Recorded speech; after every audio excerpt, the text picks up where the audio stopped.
அகநானூறு பாடல். மருதம் ஊரனே, இவள் நிறம் மாறியதற்கு காரணம் என்ன? திணை மருதம். துறை வரைவு கடாயது. பாடியவர் ஆவூர் மூலங்கிழார். பாடப்பட்டவர் தலைமகன். முரசுடை செல்வர் புறவிச் சூட்டும் மூட்டுக் கவரி துக்கியன்ன. செழுஞ்செய் நெல்லின் சேயரி புனிற்று கதிர். மூதா தின்றல் அஞ்சி காவலர். பாகல் ஆய்குடி பகன்றியோடு பரீஇ.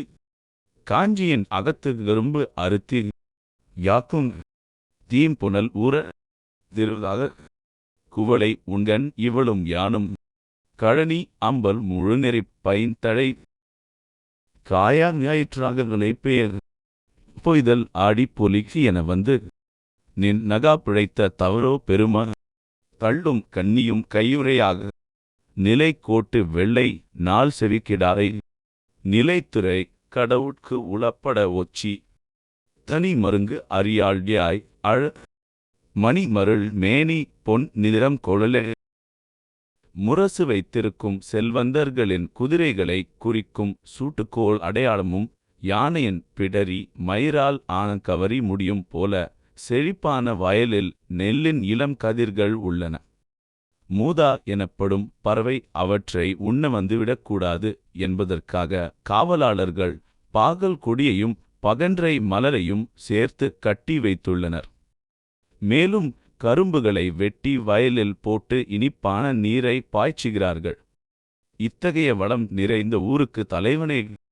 குவளை மலர் போன்ற கண்களை உடைய இவளும் நானும் வயல்வெளியில் ஆம்பல் கொடிகள் அடர்ந்த பசுமையான இடத்தில் காயா மலர் சூரியனைப் போல் பூத்திருக்க தலை நிறைய மலர்களை சூடி பொய்தல் ஆடி பொலிவுடன் இருங்கள் என்று வாழ்த்த வந்தோம். ஆனால் உன் ஊரில் நுழைய முடியாமல் திரும்பி வந்து விட்டோம். இது நாங்கள் செய்த தவறு தானோ?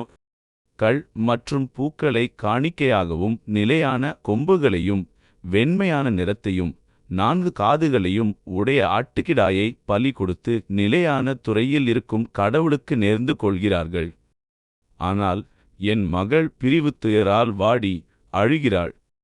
அவளுடைய நீலமணி போன்ற மேனி பொன் போன்ற நிறத்தை இழந்து வாடிப்போனது ஏன்?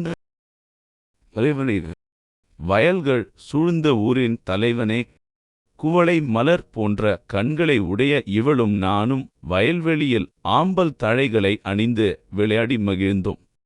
கள் மலர் மாலைகளுடன் வெள்ளை நிற ஆட்டுக்கிடாயை காவல் தெய்வத்திற்கு பலி கொடுத்து வழிபட்டோம். ஆனால் என் தாய் அழுகிறாள். இவள் நீலமணி போன்ற மேனி பொன் நிறம் இழக்கிறாள். இது உன் ஊரில் விளையாடியதால் ஏற்பட்ட தவறாக?